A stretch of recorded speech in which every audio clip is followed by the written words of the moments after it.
ایک بڑی عجیب بات ہے، ہم یہ سمجھتے ہیں کہ مشرک صرف وہ ہیں جو اللہ کو نہیں مانتے، بتوں کو مانتے ہیں۔ یہ بڑا نازک مسئلہ ہے شرک کا۔ یہ ذہن نشین کر لیں کہ ہر مشرک اللہ کو مانتا ہے۔ شرک ہوتا ہی تب ہے جب اللہ کو مانتا ہے اور پھر اس کے ساتھ کسی کو شریک کرتا ہے۔ اگر اللہ کو مانتا ہی نہیں تو پھر شرک کس کے ساتھ کرتا ہے؟ یہ یاد رکھ لیں کہ شرک ہوتا یہ ہے کہ اللہ کو تو مانتا ہے، پھر اس کی ذات یا اس کی صفات میں کسی دوسرے کو شریک کر لیتا ہے، یہ شرک ہوتا ہے۔ ہم یہ سمجھتے ہیں کہ میں اللہ کو مانتا ہوں تو میں تو شرک نہیں کرتا، لیکن ہم غیر شعوری طور پر اس میں مبتلا ہو جاتے ہیں۔ ہوتا یہ ہے کہ اللہ رازق ہے، اب یہ اس کی صفت ہے۔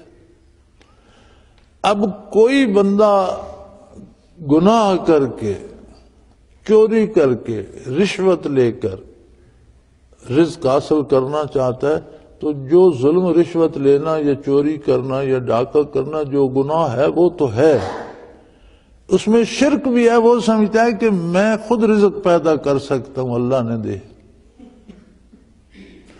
کوئی بندہ کسی دوسرے بندے کی بات مانتا ہے، کسی امیر کی، کسی بادشاہ کی، کسی دولت مند کی، اس غرض سے کہ بات تو اس کی ناجائز ہے، وہ بات اللہ کے حکم کے خلاف ہے، اس لیے مانتا ہے کہ اس سے مجھے پیسے ملیں گے، تو اس نے اللہ کو رازق نہیں سمجھا، اس نے اس کو رازق سمجھا، شرک ہو گیا۔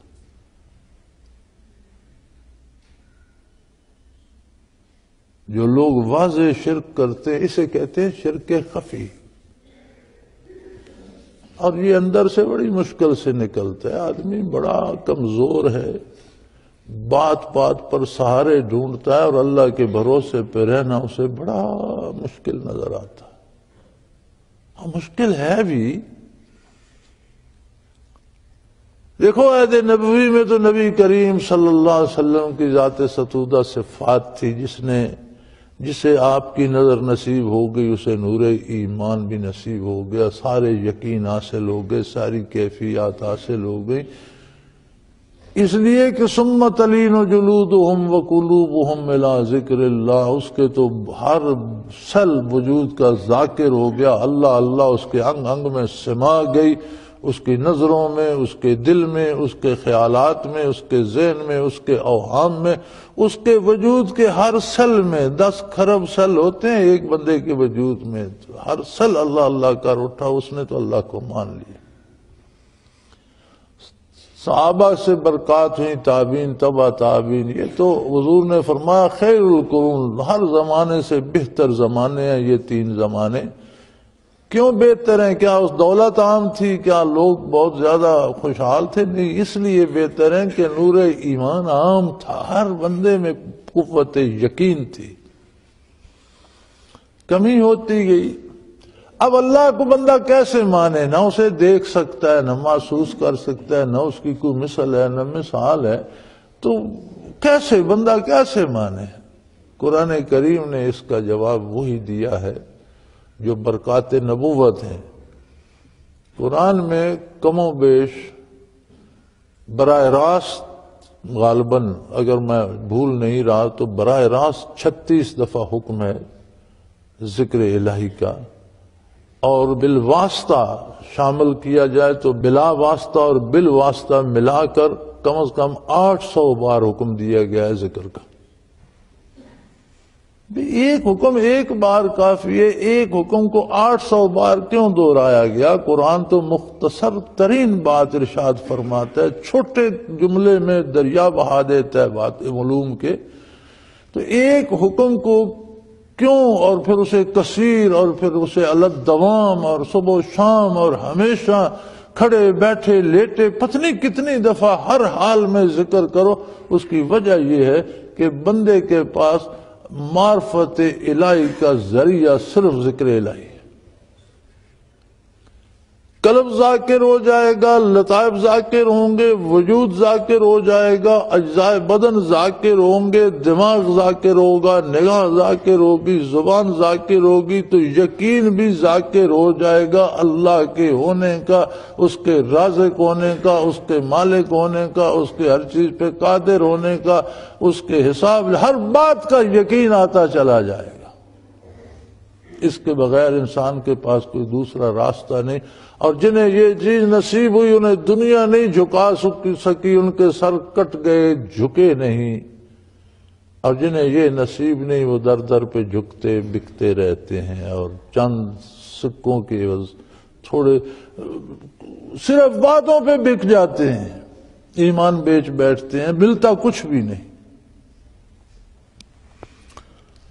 سو فرمایا یہ شرک خفی ہے، شرک جلی ہے، سیدھا سیدھا اللہ کے ساتھ کسی کو شریک کر لینا۔ عیسائیوں نے کہا عیسیٰ علیہ السلام اللہ کے بیٹے، اللہ کی ذات میں شریک کر لیا۔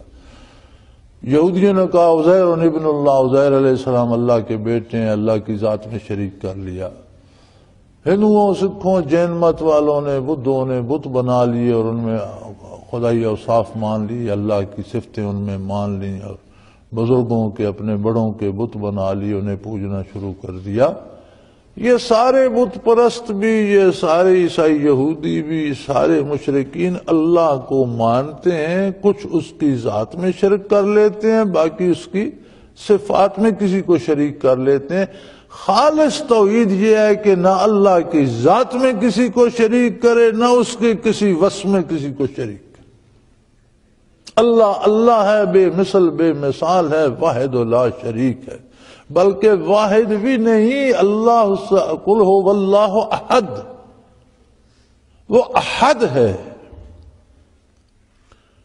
واحد کو بھی کہیں شاید توڑا جا سکے، اس کے دو بن سکیں، احد کا مطلب وہ اکائی ہوتی ہے جسے توڑا نہ جا سکے، جو غیر منقسم ہو وہ احد ہوتی ہے۔ تو قل هو اللہ احد، اللہ احد ہے، اس کی ذات اس کی صفات میں کوئی دوسرا شریک نہیں کیا جا سکتا۔ سو اعلان کیا جاتا ہے اللہ کی طرف سے اور اس کے رسول صلی اللہ علیہ وسلم کی طرف سے تمام اولاد آدم کو یوم حج اکبر کے دن، ان اللہ بری من المشرکین ورسولہ، اللہ اور اس کے رسول کا شرک کرنے والوں سے کوئی تعلق نہیں۔ یہاں بڑی عجیب بات یہ ہے کہ کوئی رعایت نہیں رکھی گئی کہ کوئی تھوڑا شرک کرے تو اس کے ساتھ گزارا ہو سکتا ہے، نہیں، ایسا نہیں ہے۔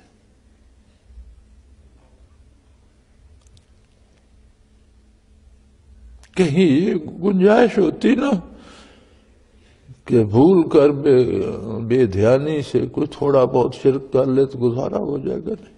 فرمایا شرک قطعاً قابل قبول نہیں، وہ چھوٹا ہے یا بڑا، وہ تھوڑا ہے یا زیادہ، اور یہ ایسی بات ہے کہ دل خون کے آنسو روتا ہے۔ انسان بڑا کمزور ہے، چھوٹی چھوٹی باتوں پہ سہارے ڈھونڈتا ہے اور نہیں سمجھ سکتا کہ کہاں شرک میں داخل ہو جائے گا،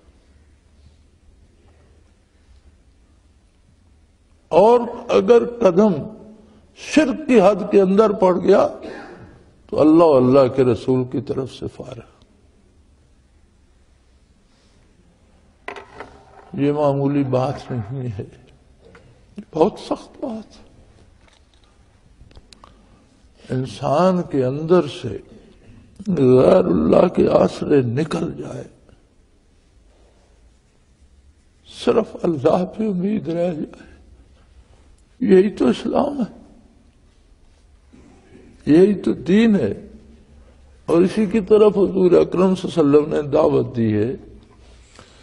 ہم دوسروں پہ الزام لگانے میں بڑے تیز ہیں، میرا خیال ہے یہ اتنا نازک معاملہ ہے کہ ہر بندے کو اپنی تلاش کرنی چاہیے کہ کہیں مجھ سے شرک تو نہیں ہو گیا۔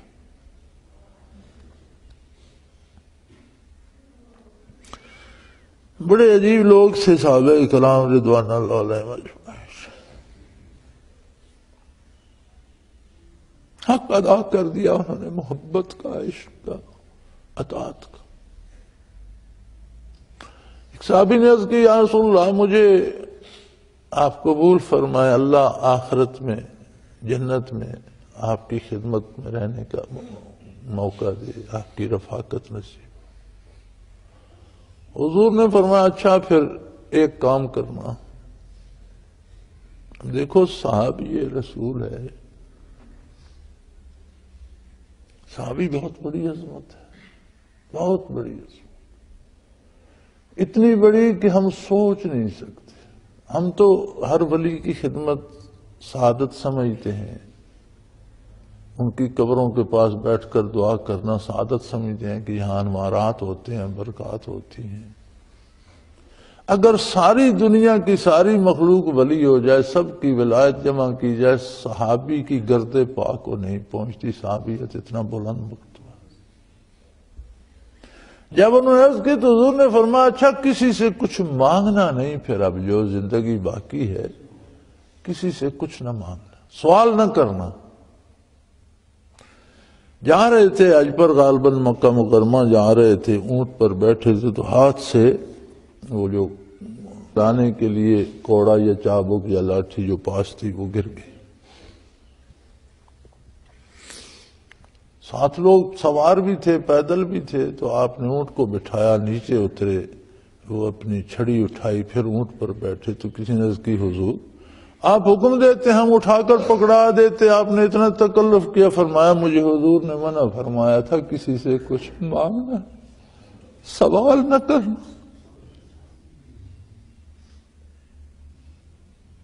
جب اللہ کے ساتھ، اللہ کے رسول کے ساتھ معاملہ ایسا ہو جائے کہ کسی سے کوئی امید نہ رہے، ساری امیدیں اللہ سے وابستہ ہو جائیں، یہ اسلام ہے، یہ توحید ہے۔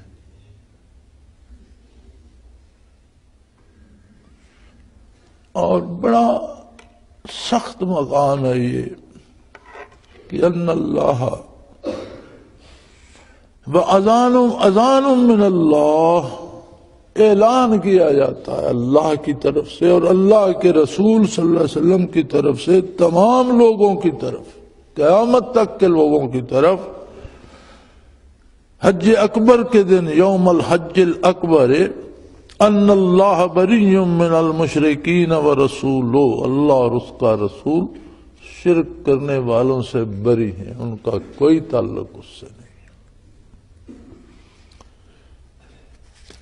پھر ایک رعایت دے دی، اللہ کریم بڑا ہے، اللہ اتنا کریم ہے کہ ہم نہیں سوچ ہی نہیں سکتے، ہماری سوچیں مخلوق ہیں اور وہ خالق ہے، اس کی ذات سوچوں سے ورا، اس کی صفات سوچوں سے ورا۔ فرماتا ہے فَإِن تُبْتُمْ فَهُوَ خَيْرٌ لَكُمْ، ہاں اگر شرک سے توبہ کر لو پھر تمہارا بھلا ہو سکتا ہے، باز آ جاؤ، جو ہو گیا وہ ہو گیا، چھوڑ دو۔ توبہ سے مطلب ہوتا ہے کہ عملاً جو غلطی ہو گئی اسے چھوڑ دیا جائے اور پھر دوہرائی نہ جائے۔ ہم توبہ کرتے ہیں، لفظ توبہ کو ہم لے لیتے ہیں، اٹھتے بیٹھتے یا اللہ میری توبہ، میں توبہ توبہ، لیکن کردار وہی رہتا ہے۔ توبہ کہنے کا نہیں، کرنے کا کام ہے۔ اور توبہ سے مراد ہے کہ جو عقیدے میں غلطی ہے اس سے توبہ یہ ہے کہ عقیدہ خالص کر لے، عمل میں جو غلطی ہے اس سے توبہ یہ ہے کہ وہ برائی چھوڑ دے۔ فرمایا وَهُوَ خَيْرٌ لَكُمْ، پھر تمہارا بھلا ہو، وہ تمہارے لیے بہت بہتر ہے، توبہ کر لو۔ اب شرک میں تو اللہ نے نہیں رکھا کہ چھوٹا شرک ہو تو خیر ہے اور بڑا ہو تو نہیں معاف۔ فرمایا اگر شرک کرے گا، جو بھی کرے گا، اللہ اور اللہ کے رسول کا اس سے کوئی تعلق نہیں، لیکن توبہ کا دروازہ کھلا ہے۔ اگر شرک بھی کر بیٹھے ہو تو توبہ کر لو، اللہ اور اللہ کا رسول تمہیں قبول کر لیں گے۔ اور توبہ سے مراد یہ کہ پھر واپس اس طرف نہ جاؤ۔